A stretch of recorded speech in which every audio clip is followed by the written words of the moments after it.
So in front of me I've got GARMIN DriveSmart navigation. In this video I'll show you how to set home address.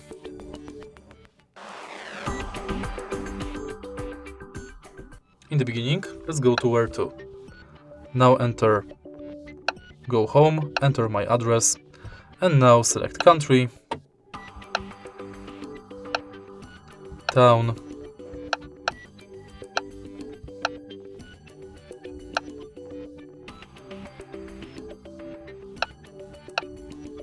street,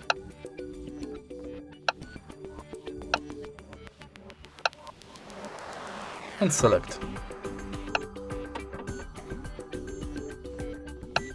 And now your home address has been set. If you find this video helpful, please leave like, comment and subscribe.